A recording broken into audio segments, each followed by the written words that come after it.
ਅਸੀਂ ਖਲੋਤੇ ਹਾਂ ਫੋਰਟ ਸਿਲੋਸੋ, ਜਿਹੜਾ ਸਿੰਗਾਪੁਰ ਦਾ ਇੱਕ ਬਹੁਤ ਮਸ਼ਹੂਰ ਕਿਲਾ, ਜਿਹੜਾ 18ਵੀਂ ਸਦੀ ਦੇ ਐਂਡ ਤੇ ਬਣਾਇਆ ਗਿਆ ਬ੍ਰਿਟਿਸ਼ ਆਰਮੀ ਦੀ ਤਰਫੋਂ। ਪਰ ਇਹ ਬਣਾਇਆ ਉਹਨਾਂ ਸਿਰਫ ਇੱਥੋਂ ਦੀ ਬੰਦਰਗਾਹ ਦੀ ਹਿਫਾਜ਼ਤ ਵਾਸਤੇ, ਜਿਸ ਵਕਤ ਬਹੁਤ ਜ਼ਿਆਦਾ ਰਸ਼ ਵਾਲਾ रूट बनया। और बाद ਇਹ किला इस्तेमाल होया सैकेंड वर्ल्ड वार।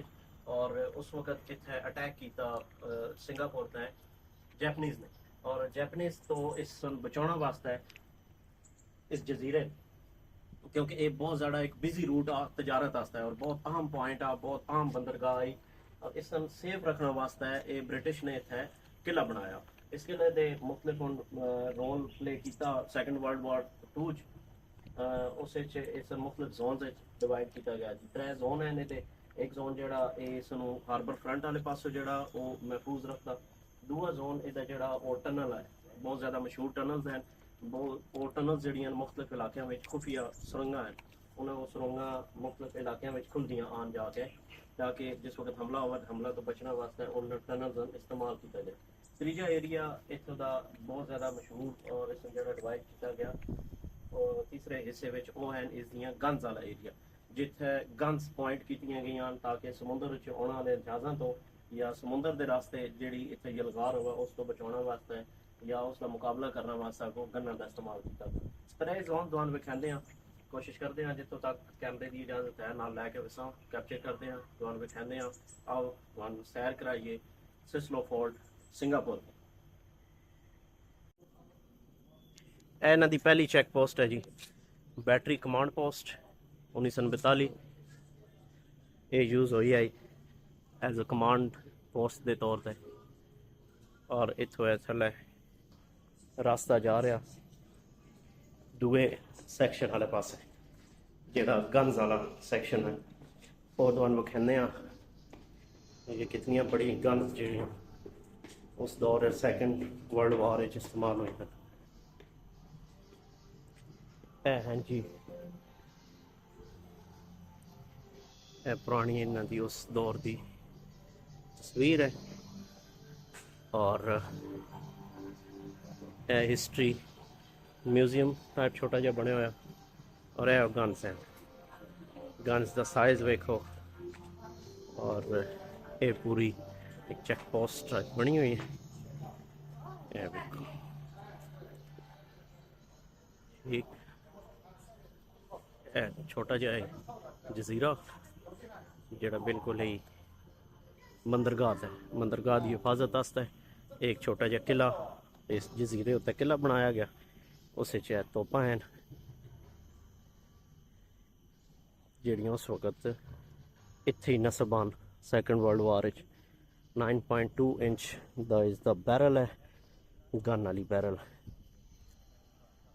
9.2 इंच दा बैरल, 8 इंच बैरल और 9.2 इंच बैरल वाली ये 3 गन्ना इतने लगी हुई जी। गन्स की सारी इन्हों की हिस्ट्री और गन्स के बारे सारी डिटेल। अगे चलते हैं जी, उतली एक और चैक पोस्ट तो कहते हैं। तो एरिया सोल्जर्स का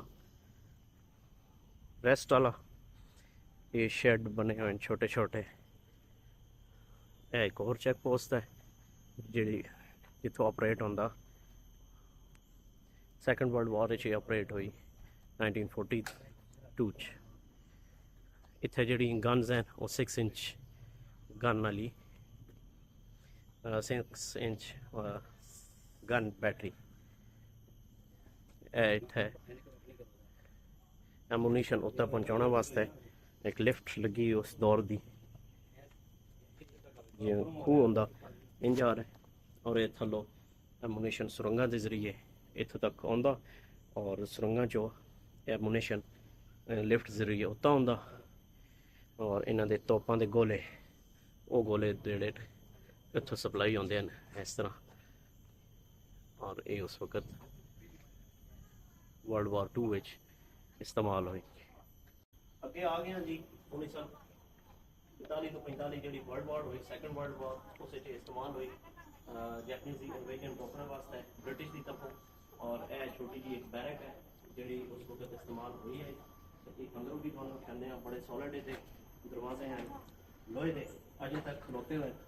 और छोटी जी बैरक उस वक्त इस्तेमाल होती है टूरिस्ट वास्ते कि उस वक्त की इन्होंने वायरिंग वगैरह हुई है फ्रंट और उस वायरिंग में लोहे पखे सिर्फ लगे हैं बाहर नजर रखने वास्ते ये जो शैतान है खादी जगह इतों जिन्हें की हिफाजत भी और एक बतौर बैरक जी है छोटी जी बैरक में बहुत इस्तेमाल मजीद अगर तुम इंडस्ट्री चीज़ों में कहते हैं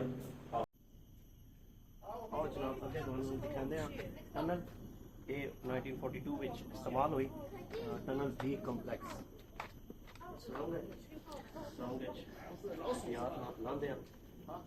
proceed to the nearest tunnel is closed, please proceed to the nearest exit। इतना तक बंद हुई हुई है और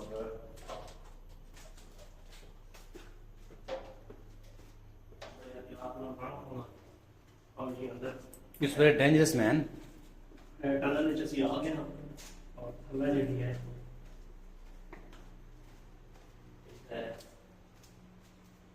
दोस्तों बहुत ही निकल आ रही बिना नजरिए काफी की है और छोटी छोटी टनल में लाइटर है पुरानियां वही लाइटर है जी उस वक्त इस्तेमाल होनी रोशनी हम तो जदीद का सामान लेकिन उस वक्त इस टनल रोशन करने वास्ते जदीद अफेयर अगर जिसमें लाए हुए रोशनी में सिर्फ लिखा है नुमाइश के तौर पर अगर दिखा रहे हैं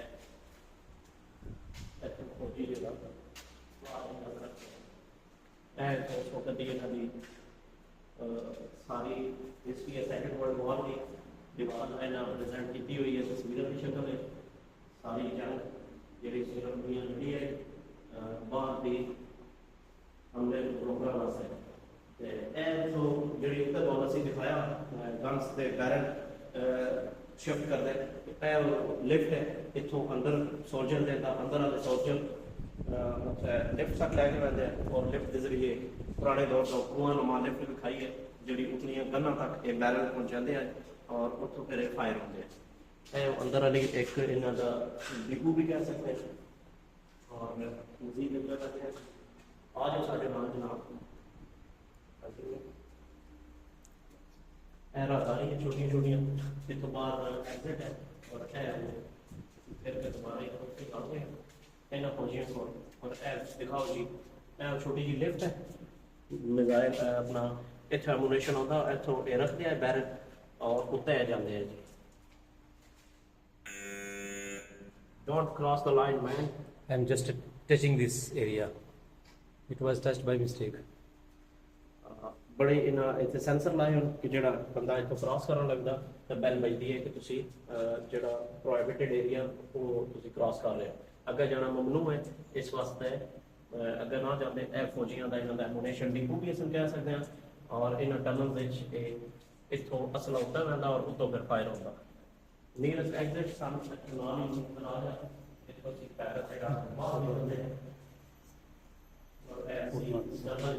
दूसरे रास्ते जो बाहर आते हैं लेकिन ये छठी दरवाजा उस तरह Okay, that's it. और जनाब अगले हिस्से में फिलोसोफर की सैर करते हैं फिलोसोफर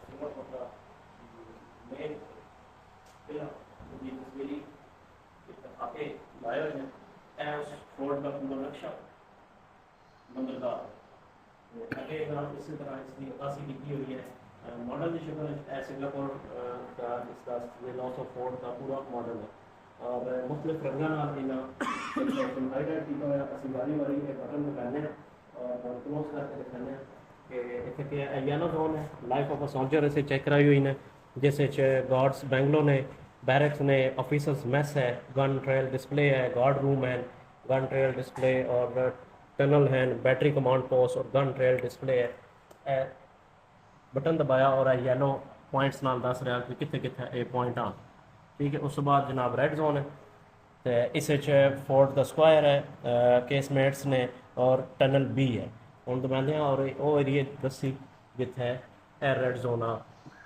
ਇਸ ਦਾ ਕਿਲੇ ਦਾ। ਉਸ ਤੋਂ ਬਾਅਦ ਜਨਾਬ ਰੈੱਡ ਜ਼ੋਨ 2 ਹੈ। ਇਸ ਵਿੱਚ ਟਨਲ ਬੀ ਆਈ ਕੰਪਲੈਕਸ ਜਿੱਥੋਂ ਅਸੀਂ ਤੁਹਾਨੂੰ ਟਨਲਸ ਦਿਖਾਈਆਂ। ਉਸ ਤੋਂ ਬਾਅਦ ਇੰਜਨ ਰੂਮ, ਸਟੋਰ ਆ ਔਰ ਗਨਸ ਆਨ, ਔਰ ਇਸ ਤੋਂ ਇਲਾਵਾ 6 ਇੰਚ ਵਾਲੀ ਗਨ ਬੈਟਰੀ ਆਈ, ਇੱਕ ਤੋਪ ਆਈ। ਦਬੋਨ ਵੀ ਠੀਕ ਹੈ ਜੀ। ਇਹ ਦਬਾਇਆ, ਇਹ ਉਹਨੂੰ ਹਾਈਲਾਈਟ ਹੋ ਗਏ ਕਿਹੜੀ ਕਿਹੜੀ ਜਗ੍ਹਾ ਤੇ ਇਹ ਪੁਆਇੰਟ ਆ। ਉਸ ਤੋਂ ਇਲਾਵਾ ਬਲੂ ਜ਼ੋਨ ਹੈ, ਇਸ ਵਿੱਚ ਵੀ ਟਨਲ ਆਨ ਔਰ ਫਾਇਰ ਡਾਇਰੈਕਟੋਰੇਟ ਟਾਵਰ ਆ, ਜਿੱਥੋਂ ਕੋਈ ਰਹਿਨਮਾਈ ਹੁੰਦੀ ਹੈ ਕਿ ਕਿਹੜੇ ਪਾਸੇ ਤੁਸੀਂ ਉਹ ਗਨ ਦਾ ਰੁਖ ਕਰਕੇ ਫਾਇਰ ਕਰਨਾ, ਉਹ ਅਸੀਂ ਦਬਾਉਂਦੇ ਹਾਂ ਤੇ ਇਹ ਬਲੂ ਲਾਈਟਸ ਜਲਸਨ। ਇਹ ਉਹ ਲਾਈਨਾਂ ਨੇ ਬਲੂ ਲਾਈਟਸ ਉੱਥੇ ਹੁਣ ਬਲਿੰਕ ਕਰ ਰਹੀਆਂ ਨੇ ਜਿੱਥੇ ਟਨਲ ਏ ਆਨ ਸੁਰੰਗਾਂ, ਔਰ ਜਿੱਥੇ ਟਾਵਰ ਆ, ਇੱਕ ਟਾਵਰ ਵਿੱਚ ਨਜ਼ਰ ਆ ਰਿਹਾ ਜਿੱਥੋਂ ਕਿ ਡਾਇਰੈਕਸ਼ਨ ਦਿੱਤੀ ਜਾਂਦੀ ਹੈ ਕਿਹੜੇ ਪਾਸੇ ਫਾਇਰ ਕਰਨਾ। ਹੁਣ ਤੁਹਾਨੂੰ ਮਜ਼ੀਦ ਅੱਗੇ ਅਗਲੇ ਨਵੀਂ ਜਗ੍ਹਾ ਦਿਖਾਉਂਦੇ ਹਾਂ, ਸਾਡੇ ਨਾਲ ਰਹੋ।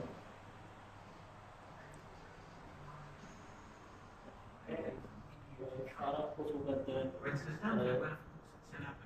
ਸਮਾਨ ਬਹੁਤ ਸੇ ਵਾਲੇ ਨਾਲ, ਔਰ ਜਿਹੜੀ ਉਸ ਵਾਰ ਦੀ ਹਿਸਟਰੀ ਹੈ ਉਹ ਸਾਰੀ ਲਿਖੀ ਹੋਈ ਹੈ।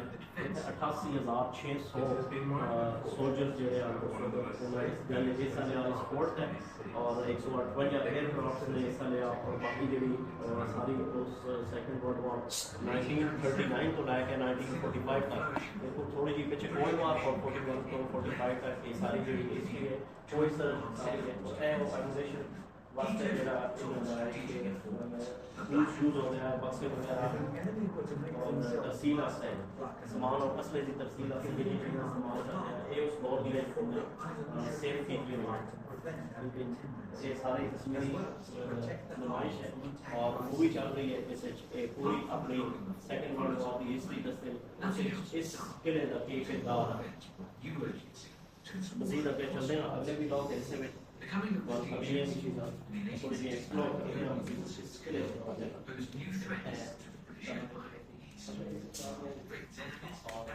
इस भी इंजीनियर डिफेंस वास्ते जो कुछ की था इसके लिए जो रोल रहा 1942 तो 1945 तक जिन्हें जंग के साथ रहे हैं, उस जंग के विच सिंगापुर के इस किले का के किरदार आ वो इतने सारा फिल्माया गया और ये हिस्ट्री जो दस रहे साइडर का भी जितनी इस बैटल सिंगापुर के जो हालात हैं, सिंगापुर के गिरना, सिंगापुर की तबाही और सिंगापुर नाल जो होया इस फर्स्ट वर्ल्ड वॉर को लैके सेकंड वर्ल्ड वॉर तक वो सारी हिस्ट्री जी है शो होती पई है। और इससे ज़्यादातर जो राइज है जी जित आई वो इस एरिए में जो जैपनीज़ की आई, जैपनीज़ इस एरिया टोटली एक्वायर किया सारी इस वॉर 1904 तो लैके अगर चलते हुए 1945 तक इतने सारा राज जो और इस इलाके में चौधरी जो बड़ा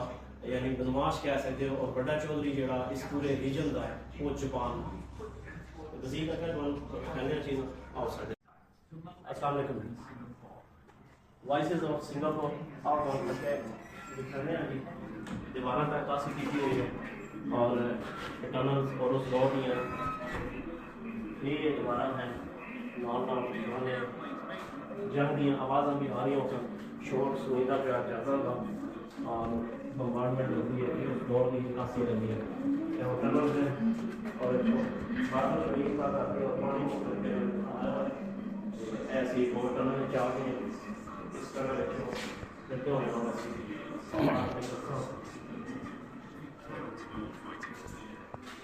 टनल बेहतरीन अजय तक अपनी सही हालत में मौजूद है इसी तरह। और जो वायर इस्तेमाल होती है माशाल्लाह आज तो 150 साल पहले पाकिस्तान अजय भी साढ़े को यही वायरिंग इस्तेमाल होती है।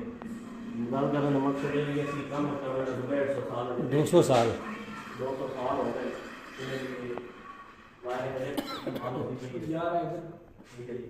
नदी पुरानी और है होने ना मॉडर्न तो पुश करके बाहर निकल गया और ऐसे इस तरह